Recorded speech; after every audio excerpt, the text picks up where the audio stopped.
suivante, qui est une question de Mme Nathalie Nison à Mme la ministre des Affaires sociales et de la Santé et des droits des femmes. Merci Madame la Présidente. Donc, Madame la Ministre, le projet de loi de santé qui arrive la semaine prochaine dans l'hémicycle est destiné à améliorer la qualité de notre système de santé. Je souhaite néanmoins attirer votre attention sur la création des groupements hospitaliers de territoire auxquels chaque établissement public de santé devra adhérer. Dans quelques mois, ces groupements hospitaliers de territoire se substitueront aux communautés hospitalières.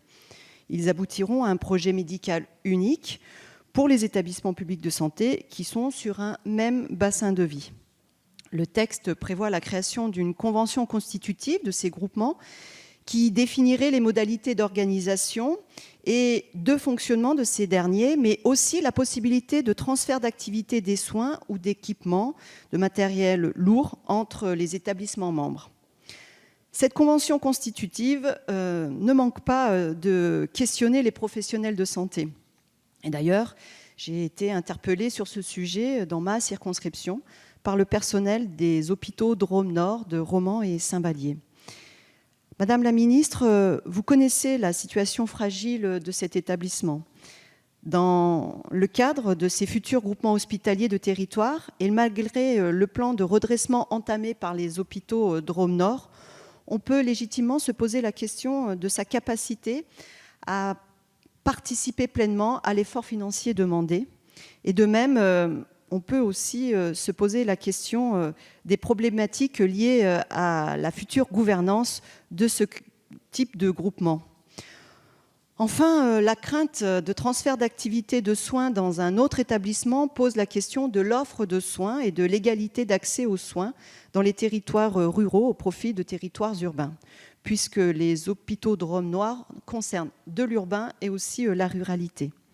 Madame la ministre, pouvez-vous nous rassurer sur l'application concrète de ces groupements hospitaliers de territoire, et notamment concernant les hôpitaux Drôme Nord, et pouvez-vous aussi nous rassurer sur le fait qu'ils seront particulièrement adaptés aux réalités du terrain? Merci Madame la députée. La parole est à Madame la secrétaire d'État auprès de la ministre des Affaires sociales. Madame la députée, nous sommes engagés, notamment en raison des fortes évolutions de techniques médicales et de prise en charge, dans une révolution de l'organisation des soins, dont le projet de loi en cours de discussion et particulièrement la mesure relative au groupement hospitalier de territoire, les GHT, est un des principaux leviers.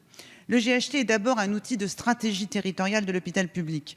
Par le projet médical commun établi par les établissements eux-mêmes sous l'égide de l'ARS, les équipes médicales de territoire s'organiseront pour garantir la pérennité et la qualité des soins et des établissements sur l'ensemble du territoire. Ce projet médical permettra d'organiser une offre de soins d'égale qualité en s'appuyant sur des équipes médicales communes et en renforçant la complémentarité entre les établissements.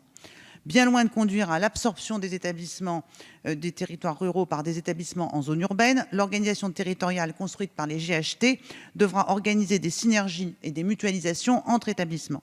La première expérimentation menée de manière pragmatique montre que les acteurs se sont totalement approprié cette approche territoriale et que les professionnels de santé sont prêts à travailler en équipe dans cette perspective. Au sein de la région Rhône-Alpes, l'ARS organisera dès le mois d'avril 2015, demain, des dialogues stratégiques territoriaux à l'échelle des coopérations en cours pour organiser un projet médical coordonné, rapprocher les politiques d'achat, de permanence des soins et d'accès aux services d'urgence. Les ARS veilleront à ce que ces projets de territoire respectent bien les impératifs de qualité, de pérennité et d'accès aux soins, accompagneront la mise en place des projets et des équipes en lien avec les acteurs du premier recours, lesquels sont indispensables à la continuité du parcours des patients hors de l'hôpital. Merci Madame. Madame Nison. Merci beaucoup pour votre réponse. Tant que ces groupements hospitaliers de territoire seront considérés comme de la complémentarité, tout ira bien. Dès qu'il s'agira de parler d'absorption potentielle, effectivement, je crois que cela pourra poser problème sur nos différents territoires et notamment dans les espaces ruraux. Et moi, je tiens vraiment à ce que l'on respecte chaque spécificité et que l'on fasse en sorte que les atouts de nos territoires et notamment des hôpitaux ruraux soient conservés et permettent un égal accès aux soins où que l'on soit dans notre pays. Merci. Merci Madame. Nous arrivons à une question de Madame Corinne Erel à Madame la ministre des Affaires sociales. Oui, merci Madame la Présidente. Madame la Ministre, donc établissement pivot au nord-ouest des Côtes-d'Armor,